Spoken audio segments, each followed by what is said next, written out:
Maraming tao ang sumusuporta, nagmamahal, at patuloy na sumusubaybay kay BMOX TV at Borloloy, dahil sa kanilang nakakatawa na mga video, na ina-upload dito sa YouTube. At bukod pa dyan, marami ring taga-subaybay ang humahanga sa kanilang dalawa, dahil sa kanilang pagbibigay ng tulong, sa mga taong naghihirap sa buhay, lalong-lalo na sa mga bata sa paaralan.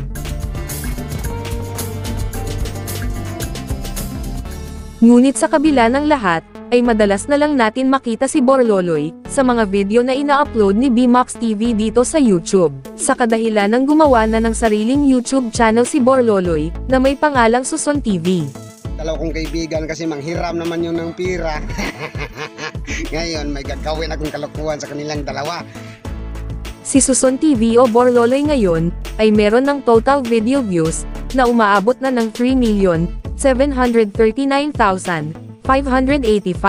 At may subscribers sa ngayon, na umabot na ng 98,600 subscribers. Kaya sa video na ito mga idol, ay ating pag-uusapan at aalamin, kung magkano na nga ba, ang estimated sahod ni Suson TV o Borloloy sa YouTube, ngayong 2024.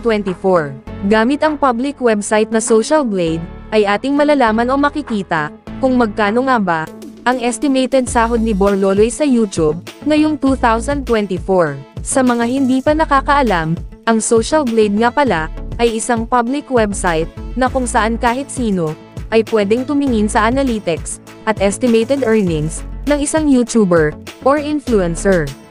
So yun mga idol, nandito na tayo sa Social Blade, at ito ang Social Blade channel ni Borloloy, kung saan pwede nating makita, ang status ng kanyang YouTube channel, at ang kanyang latest estimated YouTube sahod ngayong 2024.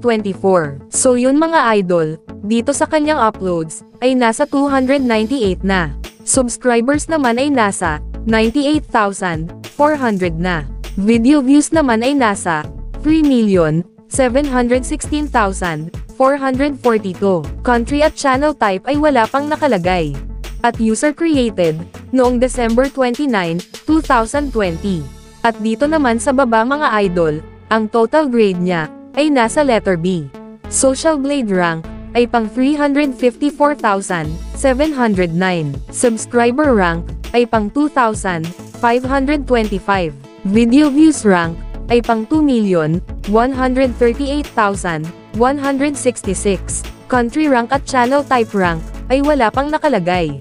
So yun mga idol, dito naman tayo sa subscribers ni Borloloy.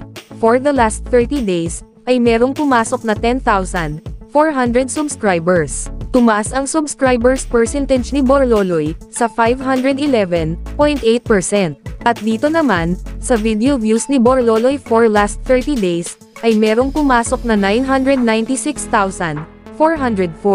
Tumaas ang video views percentage ni Borloloy, sa 241.1%.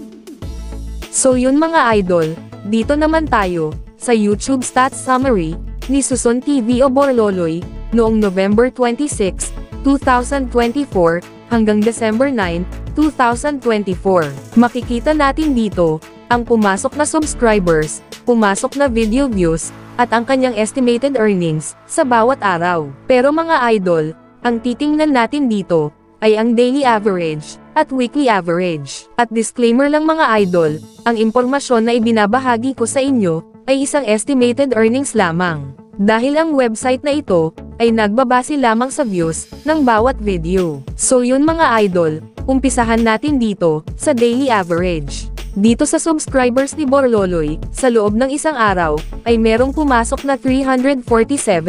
At sa video views naman ni Borloloy, sa loob ng isang araw, ay merong pumasok na 33,214. At dito naman, sa estimated earnings ni Borloloy sa loob ng isang araw, simula dito sa lowest ay merong pumasok, na $8 hanggang sa highest na umabot ng $133.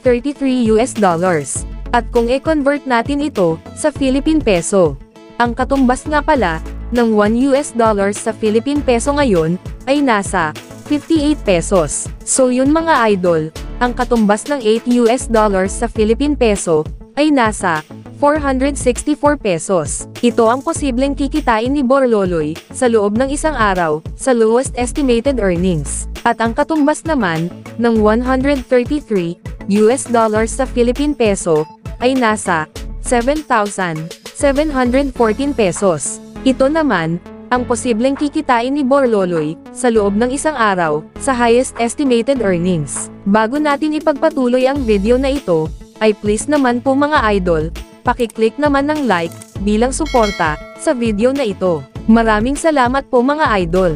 So yun mga idol, dito naman tayo, sa weekly average. Dito sa subscribers ni Borloloy, sa loob ng isang linggo, ay merong pumasok na 2,420 subscribers. At dito sa video views ni Borloloy, sa loob ng isang linggo, ay merong pumasok na 232,498. At dito naman, sa estimated earnings ni Borloloy, sa loob ng isang linggo, ay merong pumasok na 58 US dollars, hanggang sa highest na umabot ng 930 US dollars. At kung i-convert natin ito, sa Philippine peso, ang katumbas, ng 58 US dollars sa Philippine peso, ay nasa 3,364 pesos. Ito ang posibleng kikitain ni Borloloy, sa loob ng isang linggo, sa lowest estimated earnings. At ang katumbas naman, ng 930 US dollars, sa Philippine peso, ay nasa 53,940 pesos. Ito naman, ang posibleng kikitain ni Borloloy, sa loob ng isang linggo, sa highest estimated earnings. So yun mga idol, dito naman tayo sa monthly estimated earnings, at yearly estimated earnings. At uulitin ko lang mga idol, ang impormasyon na ibinabahagi ko sa inyo, ay isang estimated earnings lamang. Dahil ang website na ito, ay nagbabase lamang sa views, ng bawat video. So yun mga idol, simulan natin dito, sa monthly estimated earnings. Simula dito sa lowest, ay merong pumasok na 249 US dollars, hanggang sa highest na umabot ng 4,000 US dollars. At kung i-convert natin ito, sa Philippine peso, ang katumbas ng 249 US dollars sa Philippine peso, ay nasa 14,442 pesos. Ito ang posibleng kikitain ni Borloloy, sa loob ng isang buwan, sa lowest estimated earnings. At ang katumbas naman, ng 4,000 US dollars sa Philippine peso, ay nasa 232,000 pesos. Ito naman, ang posibleng kikitain ni Borloloy, sa loob ng isang buwan, sa highest estimated earnings. So yun mga idol, dito naman tayo, sa yearly estimated earnings. Simula dito sa lowest, ay merong pumasok, na 3,000 US dollars, hanggang sa highest na umabot ng 47,800 US dollars. At kung i-convert natin ito, sa Philippine peso, ang katumbas, ng 3,000 US dollars sa Philippine peso, ay nasa 174,000 pesos. Ito ang posibleng total na kinita ni Borloloy, sa loob ng isang taon, sa lowest estimated earnings. At ang katumbas naman, ng 47,800 US dollars sa Philippine peso, ay nasa 2,772,400 pesos. Ito naman, ang posibleng total na kinita ni Borloloy, sa loob ng isang taon, sa highest estimated earnings. Ngunit sinasabi ko na sa inyong mga idol, ang impormasyon na inyong napapanood, ay isang estimated earnings lamang. Dahil ang website na ito, ay nagbabase lamang sa views, ng bawat video. So yun mga idol, hanggang dito na lang ang video na ito. Maraming salamat po mga idol, sa panonood.